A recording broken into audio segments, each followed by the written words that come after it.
Olá! No vídeo de hoje, nós vamos começar a unidade retentores intrarradiculares. Nós vamos começar pensando em como reabilitar esses casos que estão dispostos aí. Como preparar para uma coroa, como efetuar uma restauração. São casos que para nós são tão complexos que por muitas vezes pensaríamos até mesmo em indicá-los para cirurgia. Nem sempre isso é necessário. Desde que nós tenhamos uma estrutura intrarradicular saudável e com uma implantação óssea adequada, nós podemos utilizá-los para devolver uma forma coronária que permita a reabilitação desses elementos dentais, como nós estamos vendo aqui já em provisórios. Nós vamos hoje discutir sobre essa situação e como proceder esse tratamento reabilitador. Antes de mais nada, a gente precisa conhecer os aspectos anatômicos da dentição natural. E a gente vai lembrar que nosso dente é formado por esmalte, com uma rigidez, um módulo da elasticidade bem alto, associado à dentina, com uma resiliência bastante alta. Isso, de uma forma combinada, vai fazer com que esse dente absorva bem as cargas mastigatórias, sofrendo um amortecimento por conta da dentina e uma deflexão das cúspides sob intensa força mastigatória. E lembrando que, nesse caso dos dentes naturais rígidos, nós teremos tanto cristas vaginais como vertentes triturantes que desempenham o papel de verdadeiras vigas de resistência do elemento dental. Pensando nisso, a partir do momento que esse dente perde estrutura, por exemplo, numa cavidade MAD, há autores que relatam que há perda de até 60% da sua resistência à fratura. Já quando o teto da câmara pulpar é removido e a última viga de união entre a superfície vestibular e a palatina, nós podemos ter até 90% de perda na resistência à fratura desse elemento dental. Associado a isso, ainda um dente tratado endodonticamente vai ter uma diminuição da umidade dentinária, vai ter uma diminuição, um rearranjo das fibras de colágeno, associada à eliminação dos mecanoceptores da polpa. Além disso, nós temos aquela diminuição da estrutura mineralizada que a gente acabou de ver.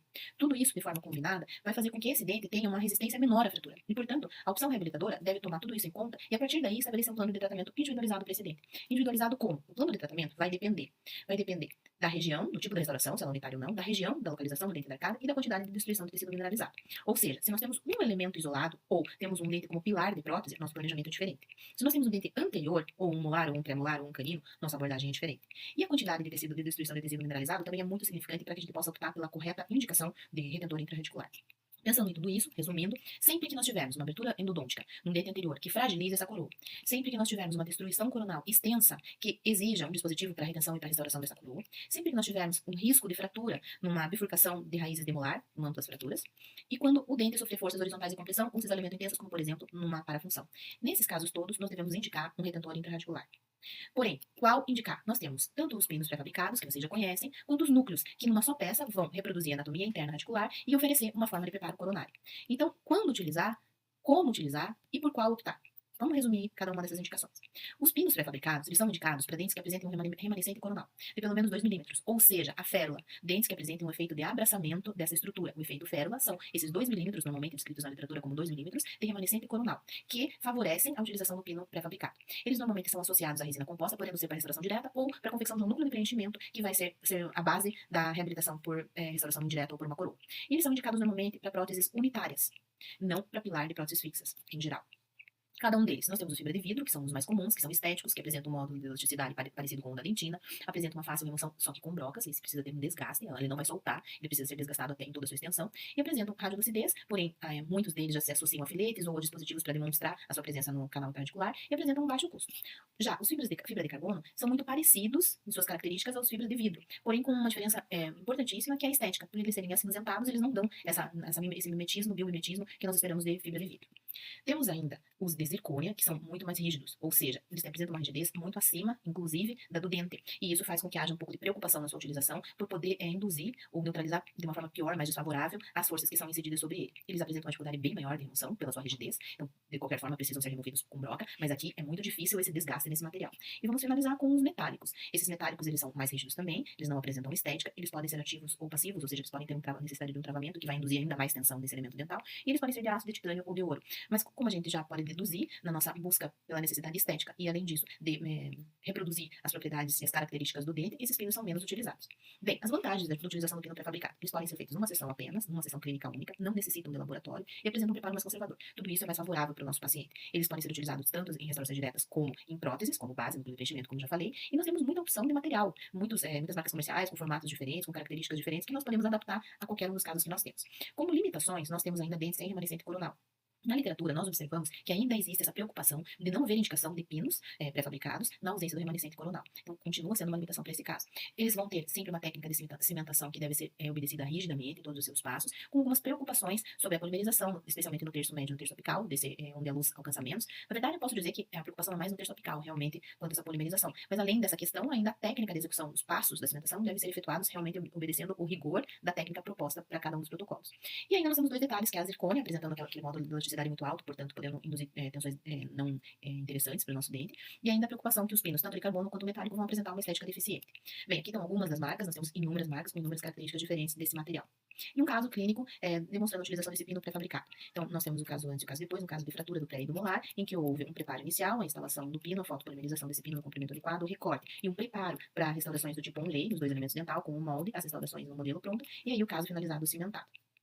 E aí, nós temos algumas variações na utilização desse pino, como, por exemplo, o pino anatômico direto, em que o próprio pino pré-fabricado de fibra de vidro, ele é reembasado de acordo com a anatomia do canal, então ele é modelado com a resina composta, como a gente está vendo nessa última imagem, e depois, a partir daí, ele é reembasado assim, fotoativado, removido do conduto e depois cimentado quando ele já está reproduzindo essa anatomia. Nós temos ainda como opção o pino anatômico indireto, que é uma opção que eu vou mostrar para vocês agora, do kit de fabricação do Fibrex Lab, e nesse kit da Angelus a gente percebe que ele é indicado, inclusive, para reconstrução da parte coronária. A gente tem um tutorial para sua utilização, que a gente está vendo aqui, e a partir de agora eu vou acelerar um pouquinho para ser mais rápido da gente visualizar, mas esse operador vai executar uma moldagem pela técnica direta, que nós vamos visualizar no próximo vídeo nosso, utilizando o PinJet Duralay, e essa técnica direta vai obter um padrão de Duralay, que vai ser duplicado no núcleo utilizando o Fibrex Lab, fazendo um pino anatômico indireto. Para isso, modela-se um bloquinho cilíndrico de silicona laboratorial, que nós estamos vendo aqui, Zeta Labor, com todas as características que a gente já viu anteriormente, formando um cilindro. Nesse cilindro se encaixa o padrão de Duralay, como a gente está visualizando agora, espera a polimerização do material,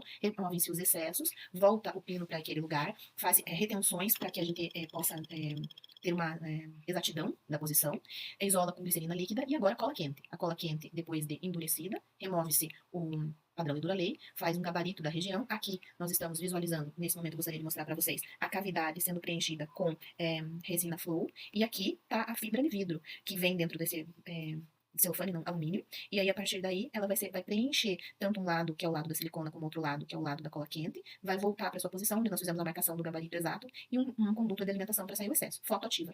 Depois da fotoativação, o pino anatômico, o núcleo anatômico está indireto, está finalizado, removem seus excessos, vocês estão vendo a fibra saindo, e aí você pode complementar, se for necessário, com resina composta, se você quiser, a parte coronária. E aí a gente chega na adaptação final desse material. E dessa forma, a gente vai voltar para a nossa apresentação de slides, lembrando que aqui nós já vimos esse vídeo, nós vamos visualizar o mesmo sistema, agora em núcleos que nós executamos no laboratório da UEPG, para que vocês possam visualizar melhor. Nessa primeira imagem, a gente tem aquele bloquinho de silicona com o conduto de alimentação, que eu acabei de falar para vocês, e com duas perfurações, cavitações, dois encaixes, para que a cola possa encaixar perfeitamente, para que a gente tenha sempre a certeza que a gente está colocando no lugar certo. E aqui estão as nossas marcações, como vocês estão vendo aqui, para ter certeza que está encaixando no lugar correto. Aqui foi o momento que a gente removeu, veja que está aqui o nosso núcleo, aqui tem um pouco de excesso, e aqui o pino alimentador que a gente corta depois. Esse mesmo pino anatômico indireto foi cimentado, então ele é ajustado, no momento ele deve vir, como nós estamos vendo aqui, sendo encaixado até o final. Esse elemento dental ele foi cortado para efeito didático, para que a gente possa visualizar bem o que acontece numa situação clínica. Então nós vamos fazer com que haja essa adaptação até que ele assente totalmente. Quando ele está totalmente assentado, a inserção do cimento, que nesse caso foi um cimento autoadesivo, com seringa de insulina, desde a porção apical, subindo até a porção coronária, e aí esse pino anatômico indireto é posicionado e fotopolimerizado. Então aqui nós temos uma variação, como nós falamos anteriormente, dos pinos pré-fabricados, anatomizando-os de forma indireta. Isso pode ser feito no laboratório, pelo técnico, no laboratório, pelo protético, ou ainda pode ser feito por vocês. Porém, o fabricante recomenda uma polimerização adicional, não num fotopolimerizador de consultório, e sim uma polimerização complementar. E agora, indo para os núcleos, nós vamos falar sobre uma segunda opção de redentor intraradicular, uma outra proposta, que seria indicado para dentes sem remanescente coronal. Dentes que apresentem uma grande inclinação entre a raiz e a coroa e que, portanto, o pino não possa, pré-fabricado, não possa, com uma fibra única, não possa reproduzir essa inclinação. Para canais elípticos ou cônicos em que nós não temos uma forma de pino pré-fabricado que vá preencher esse conduto de uma forma uniforme. E para dentes pilares de próteses fixas. Nesse caso, nós vamos utilizar alguns tipos de núcleo. O núcleo fundido é o núcleo que tem maior longevidade, é o núcleo que nós utilizamos rotineiramente na prótese fixa. Ele é moldado conforme a anatomia do canal, então a parte intraradicular vai reproduzir essa anatomia. Ele vai ter um módulo de elasticidade mais alto do que o elemento dental, e não oferece estética a essa reabilitação. Porém, ele apresenta uma durabilidade extensamente comprovada, e dentre os redentores intrarradiculares é o mais antigo utilizado até hoje, e continua sendo utilizado por ele ter essa comprovação dessa longevidade. E, na busca de substituí-lo, nós temos hoje núcleos que são usinados, normalmente ou cerâmicos ou de fibra de vidro, usinados por CAD/CAM, e da mesma forma, eles reproduzem a anatomia interna do canal, e eles apresentam estética, com uma vantagem muito grande de apresentar estética. Esses dois tipos de núcleo também são indicados para dentes sem remanescente coronal, embora ainda sejam processos novos, e nós não tenhamos ainda essa longevidade comprovada. Temos duas considerações a fazer a respeito desse material. Quando nós falamos em núcleos de zircônia, nós temos um módulo de elasticidade muito alto, novamente aquela preocupação sobre o resultante das forças ser dissipada de forma ruim, de forma danosa para o elemento dental. Já os de fibra de vidro apresentam as suas propriedades mecânicas similares à da dentina e, portanto, devem ser mais favoráveis e nesse sentido de resultante de forças. Bem, o que são núcleos? São peças protéticas, obtidas a partir de um molde ou de um escaneamento, com retenção intraradicular e são destinados a restaurar a parte coronária que foi destruída, mineralizada, possibilitando sua reabilitação. Então, as características desse, como a gente vai utilizar esse núcleo. Primeiro seria o diâmetro. Essa regra é uma regra bastante importante e tem que ser obedecida. 1/3 do diâmetro, quando eu faço um corte transversal no elemento dental, 1/3 do diâmetro deve ser ocupado pelo núcleo. 1/3 deve ser dentina remanescente em toda a volta e em toda a extensão do dente. Então, quando eu falo isso e falo no terço coronário, eu vou ter um núcleo maior. Quando eu falo no terço médio, eu vou ter um núcleo menor, com um diâmetro menor. No terço apical, menor ainda. Então, ele vai acompanhando a anatomia radicular. Quando a gente pensa na extensão, nós temos uma regra muito importante que 2/3 do remanescente deve ser ocupado pelo núcleo remanescente. Isso significa que nós estamos contando com a parte radicular e com a parte remanescente coronária. Com uma regrazinha a mais. No mínimo, nós temos que ter 4 milímetros apicais de material obturador. Então, vamos sempre lembrar que o dente, para receber um núcleo, tem que ter um tratamento endodôntico prévio. Esse tratamento endodôntico tem que ser bem executado. E os 4 milímetros apicais devem sempre permanecer, porque eles que vão oferecer a obturação biológica, o vedamento daquela área apical. Lembrando que aqui nós podemos ter deltas apicais, etc. Então, tudo isso tem que estar obturado. Quanto ao desenho, como eu falei anteriormente, ele sempre deve acompanhar a anatomia do canal. Ele não deve ser excessivamente cônico, porque ele pode induzir a tensões e levar a fratura como um efeito cunha, e ele não pode ser excessivamente reto, porque se eu deixar ele reto muito fino, eu não tenho resistência do pino, e se eu deixar ele reto, grosso, eu vou ter problema de fragilizar essa região apical do núcleo. Então, finalizando, quanto à superfície, eu vou ter inúmeras variações, de acordo com o retentor intraradicular utilizado, podendo ser macroscópicas ou microscópicas as suas retenções. Quando que nós vamos utilizar? Sempre que a gente precisar de retenção e de suporte para o material de preenchimento restaurador coronário. E é muito importante que a gente sempre fale, repita, que o núcleo ele vai reforçar a porção coronária e vai oferecer retenção intraradicular, para que, dessa forma, se diminua o risco de fratura. A gente não pode confundir isso com o núcleo como um reforço dentário. O núcleo reforça a parte coronária, oferecendo retenção intraradicular, e isso vai minimizar o risco de fratura. Então, voltando lá à ideia do núcleo, nós temos, então, uma retenção intraradicular e uma parte coronária que reproduz a forma do preparo dental. Então, a parte coronária do núcleo vai ser exatamente o que nós faríamos para preparar o dente para a coroa ou para o material que nós tivermos selecionado para a reabilitação coronária final. Já a parte intraradicular sempre vai seguir a anatomia radicular desse dente. Lembrando que, como nós temos algumas opções desse núcleo, vou mostrar para vocês agora os núcleos CAD/CAM de fibra de vidro. Então, eles começam novamente, como a gente já viu anteriormente, com um padrão de Duraley, que vai copiar a anatomia intraradicular, e a parte coronária tem a parte coronária de um preparo. Isso, então, é feito de tal forma que você use a tua habilidade com a Maxicute ou com alguma pedra ou brocas, para que você já deixe essa parte coronária reproduzindo a anatomia que se espera de um preparo coronário, e a anatomia intraradicular ocupando essas regras de 2/3 de extensão, 1/3 de diâmetro, acompanhando a anatomia do canal, pronta na Duraley. Essa Duraley foi escaneada, e aqui está o design do núcleo já, e aí, finalmente, o núcleo usinado, como nós estamos visualizando aqui. Um núcleo pronto, reproduzindo a anatomia intraradicular e, novamente, dando forma de preparo. Esse trabalho também foi um trabalho executado na UEPG, e eu gostaria de homenagear a aluna que apresentou na São Genha, por isso que os slides estão aqui, que ela apresentou em 2019, ganhando em primeiro lugar em apresentação oral, a Maria Cecília Wenger. E agora, uma apresentação do que são os núcleos metálicos, novamente, no caso com perdas dentais, e nós já estamos observando, inclusive, perda de dimensão vertical, pela ausência dos dentes posteriores, ou por ausência da parte coronária dos dentes posteriores, e os núcleos devolvendo essa altura e a forma coronária, de tal forma que você possa agora, a partir de agora, estabelecer uma reabilitação para esse paciente.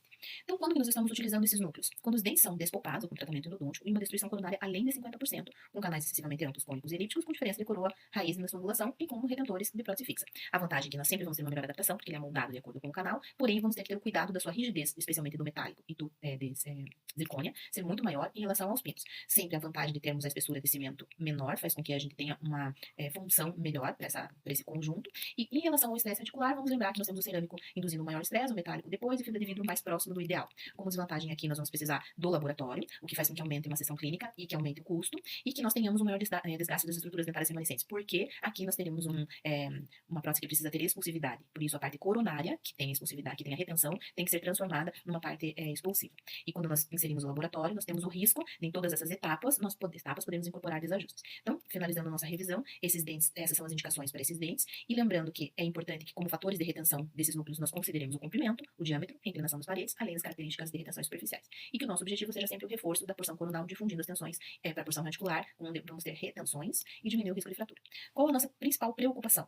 Nós vemos que existe uma relação entre esses dentes e fraturas, e nós vamos sempre observar que isso deve ser a fatores como comprimento inadequado, diâmetro inadequado, inclinação das paredes de forma inadequada, como todos esses casos que nós estamos visualizando aqui. Além disso, ainda temos a preocupação do cuidado com a inclinação, seguir sempre a inclinação do conduto radicular, e nós não tenhamos desvios e perfurações no momento desse preparo, além de termos um tratamento endodôntico prévio de boa qualidade e satisfatório. Sempre nós temos que contar com isso para executar nosso tratamento. Finalizando, o fator mais importante para o sucesso desse tratamento é a manutenção da estrutura dental ao máximo. Portanto, os pinos devem ser os mais finos possíveis, desde que apresentem adequada resistência.